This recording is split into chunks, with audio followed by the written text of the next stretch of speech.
خدا کے بندہ پالوس کی طرح کہیں اب میں زندہ نہ رہا بلکہ مسیح مجھ میں زندہ ہے، تب آپ دیکھیے گا کہ خدا آپ کی جو آپ کو مولڈ کر کے جو شیپ آپ کی بنائے گا وہ اپنے بیٹے خداوند یسوع مسیح کی مانند بنائے کہ ہم اس کی طرح فرما بردار بن جائیں، جس طرح یسوع مسیح نے کہا کہ میں زمین پر اس لیے آیا ہوں تاکہ میری مرضی نہیں بلکہ میرے بھیجنے والے کی مرضی پوری ہو۔ اور ہم دعائے ربانی میں پڑھتے ہیں کہ اے خدا جس طرح تیری مرضی آسمان پر پوری ہوتی ہے ادھر پڑوسی کے گھر میں، میرے گھر میں نہیں، تو آج کے کلام کے مطابق میری زندگی میں، اور یہ جب تک آپ ہتھیار نہیں ڈالیں گے خدا کی مرضی پوری نہیں ہوگی۔ اب ہم آخر میں یہ دیکھتے ہیں کہ جب آپ خدا کے آگے سرنڈر نہیں ہوتے ہیں تو خدا کرتا کیا ہے؟ آئیں کیسے پھر آپ کو سیدھا کرتا ہے؟ اس کے لیے بھی 3 باتیں ہم خدا کے کلام میں سیکھتے ہیں۔ پہلی بات کہ ہو سکتا ہے کہ آپ ویسے ہی پہلے ہی بہت خدا کے قریب ہوں اور خدا کے ساتھ بڑی وفاداری سے چل رہے ہوں اور خدا آپ کی اور کانٹ چھانٹ کرتا ہے، تو جو ٹرائل ہیں، آزمائشیں ہیں وہ آتی ہیں تو وہ گناہ کا باعث نہیں ہوتی ہیں، وہ اس لیے آتی ہیں تاکہ آپ اور زیادہ پھل لائیں۔ بائبل مقدس میں لکھا ہے کہ جو ڈالی پھل لاتی ہے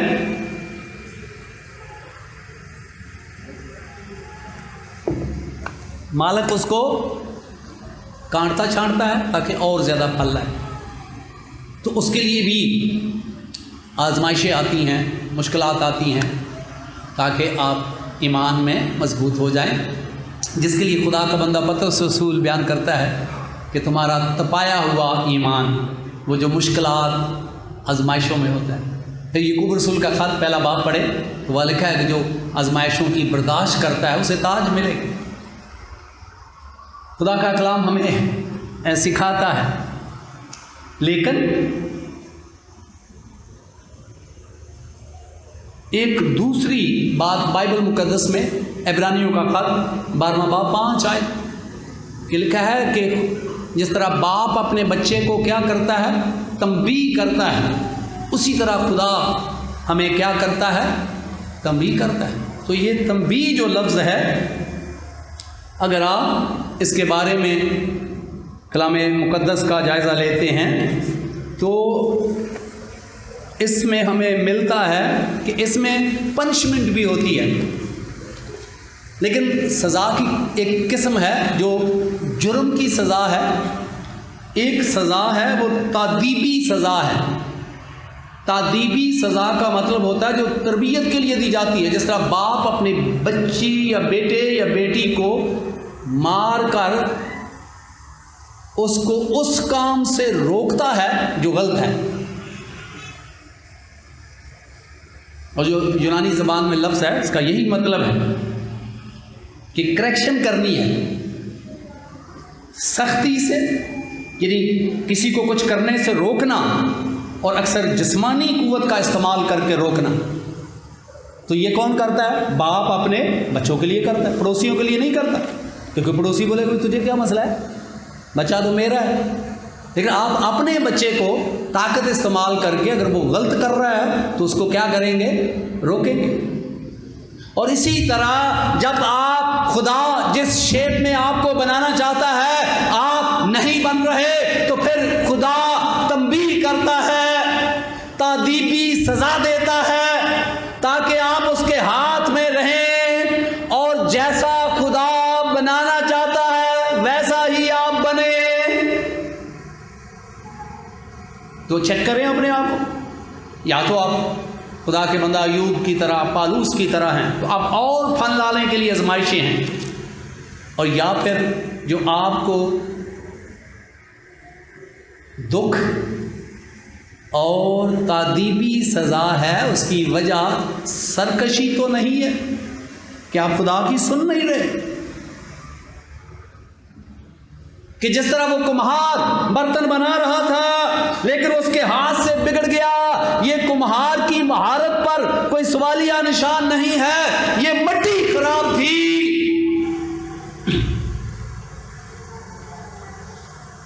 تو آج مجھے اور آپ کو چیک کرنا ہے کہ کبھی کبھی ہم سمجھ نہیں پاتے ہیں تو پھر خدا تادیبی سزا دیتا ہے، جس سے ہمیں وارن کرتا ہے کہ وہ ریزسٹ نہ کریں، میرا مقابلہ نہ کریں، بلکہ اپنے آپ کو میرے ہاتھوں میں مکمل طور پر کیا کر دیں، چھوڑ دیں، تاکہ جو میں چاہتا ہوں وہ بناؤں۔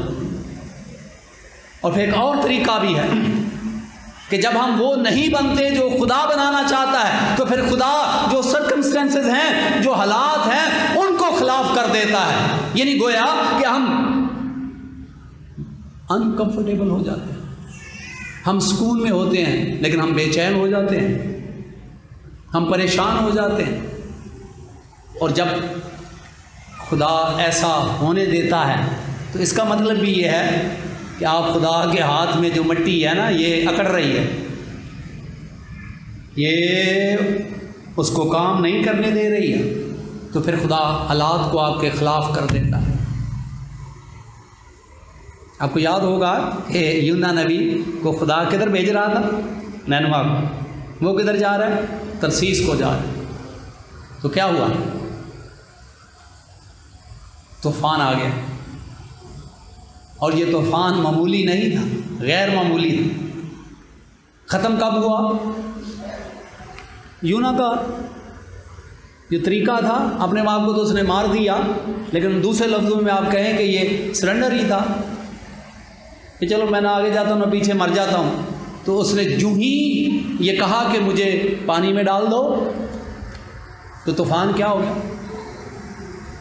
اس وقت جب اس نے کہا کہ پانی میں ڈال دو، سب دعا کر رہے تھے اپنے اپنے دیوتا سے۔ اس نے دعا نہیں کی ہے، پڑھیں بائبل کو۔ یہ مچھلی کے پیٹ میں جا کے دعا کر رہا ہے، یہاں دعا اس نے کوئی نہیں کی۔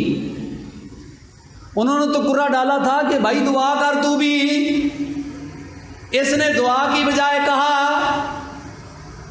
کہ مجھے کیا کرو، سمندر میں پھینک۔ بھائی ادھر دعا کرتا خدا میں واپس چلا جاؤں گا، ٹھیک۔ تو میرے خیال میں، یہ میرا خیال ہے کہ جس مچھلی کی ڈیوٹی خدا نے لگائی تھی، اس مچھلی کو خدا کہتا بھائی چھٹی کر، بندہ کی ہو گیا، سدھر گیا، جو شیپ اس کی میں بنانا چاہتا تھا وہ مان لیا اس نے، لیکن اس نے دعا نہیں کی، بلکہ اپنے آپ کو کہا کہ مجھے پھینک دو۔ جو ہی پھینکا، جو طوفان تھا وہ گیا ہو گیا، تھم گیا۔ آج میری اور آپ کی زندگیوں میں بھی طوفان آ سکتے ہیں، لیکن ہم سمجھ نہیں رہے ہیں۔ خدا ظالم نہیں ہے، خدا را یہ مت سوچیں، مت خیال کریں کہ اب میرے ساتھ زیادتی ہو رہی ہے، میرے ساتھ ظلم ہو رہا ہے، یہ آپ کی سوچ ہے۔ بائبل مقدس کا خدا ایسا نہیں ہے، وہ آپ سے پیار کرتا ہے، اور وہ آپ کی شکل وہ بنانا چاہتا ہے تاکہ ہم اس کے بیٹے کی مانند بنیں، یسوع مسیح کی مانند بنیں۔ اور اس کے لیے جب ہم سنتے نہیں تو پھر وہ ان چیزوں کا استعمال کرتا ہے، تادیبی سزا دیتا ہے، حالات کو ہمارے اگینسٹ کر دیتا ہے تاکہ ہم بے چینی محسوس کریں اور ہم خدا کے ہاتھ میں اپنے آپ کو دے دیں۔ آئیں آج اگر آپ بے چین ہیں، اگر آپ مطمئن نہیں اپنی لائف سے،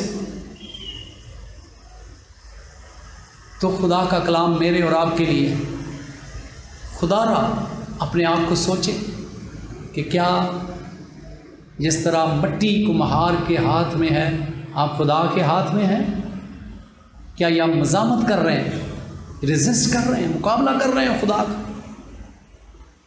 تو آئیں آج اپنے آپ کو خدا کے حوالے کر سارے معاملات کہ خدا میں تیرے ساتھ لڑ لڑ کر تھک گئی ہوں، تھک گیا ہوں۔ آپ دیکھیں کبھی کبھی ہم تھک جاتے ہیں، کیسے تھک جاتے ہیں؟ خدا کے ساتھ لڑ لڑ کے تھک جاتے ہیں اور پھر دعائی بند کر دیتے ہیں۔ لیکن آئیں آج خدا سے کہیں کہ خدا میں نے بہت فائٹ کی ہے تیرے ساتھ، لیکن آج میں نے ہتھیار ڈال دیے، جو تو چاہتا ہے ویسا مجھے بنا، جہاں تو مجھے رکھنا چاہتا ہے، جس ملک میں، جس علاقے میں، جس ایریے میں، میری نہیں بلکہ آپ دیکھیں کہ آپ جہاں بھی رہیں گے آپ سکون کے ساتھ زندگی کے ایام کو پورا کریں گے۔ خدا یسوع مسیح مجھے اور آپ سب اس کلام کو قبول کرنے کی توفیق عنایت فرمائے، آمین۔ آئے ہم سب اپنے سروں کو جھکائیں، تھوڑی دیر اپنی زندگی پر غور کریں کہ شاید آپ بھول گئے ہوں آپ کے پاس کتنی طاقت آ جائے، لیکن آپ خدا کے ہاتھ میں ہیں۔